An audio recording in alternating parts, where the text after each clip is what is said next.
selanjutnya ada sistem pemungutan pajak. Yang pertama ada self-assessment system.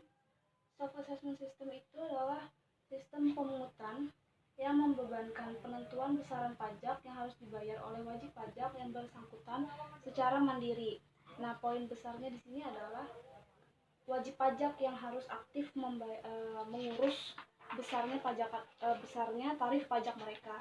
Jadi mulai dari menghitung penghasilan mereka terus sampai lapor ke kantor pelayanan pajak, itu semua diurus sendiri. Artinya wajib pajak yang bersifat aktif. Itu kalau sistemnya self assessment system. Nah, lalu kalau kalian pakai sistem yang kedua itu ada official assessment system. Kalau official assessment system itu kalian menunggu ada surat ketetapan pajak dari pemerintah. Artinya kalian di sini bersifat pasif ya. Jadi kalian nunggu, si wajib pajak ini nunggu ada surat dulu dari ketetapan pemerintah, baru kalian membayar kewajiban pajaknya. Contohnya misalnya pajak bumi bangunan, KPP, terus SPPT. Nah, itu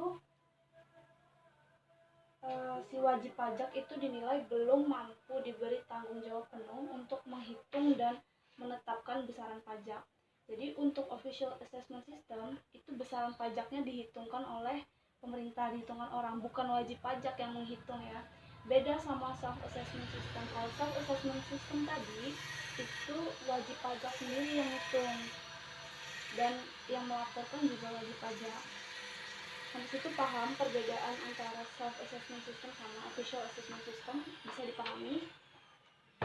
Kalau bisa dipahami, kita lanjut ke sistem pemungutan pajak yang terakhir. Ada withholding system.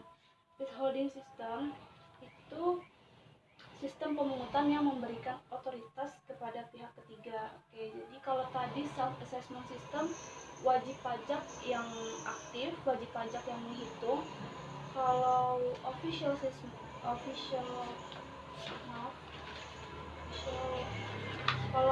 assessment system itu yang menghitung adalah pemerintah. Jadi pemerintah mengeluarkan surat ketetapan. Nah, kalau withholding system itu dihitung oleh orang ketiga. Jadi penentuan besarnya pajak itu tanggung jawab orang ketiga. Jadi kesimpulannya adalah pajak ya, pada dasarnya pajak itu memang dari rakyat, tetapi untuk kebutuhan rakyat juga. Jadi jangan merasa bahwa pajak itu hanya untuk kepentingan pribadi pemerintah atau untuk menambah beban masyarakat, bukan ya. Jadi pajak itu benar-benar diadakan atau dilaksanakan untuk memenuhi pemasukan negara, itu yang satu.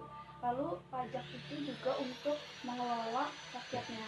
Jadi balik lagi, pajak itu sebenarnya bisa dirasakan oleh setiap elemen masyarakat, dan meskipun tidak dapat dirasakan secara langsung, tapi pajak itu secara konsep memang diperuntukkan untuk memenuhi kebutuhan rumah tangga negara. Karena materi sudah saya jelaskan ya, jadi kalian nanti akan dibagi menjadi beberapa kelompok ya. Kita dibagi jadi 5 kelompok. Itu kalian akan membahas tentang materi yang belum saya sampaikan.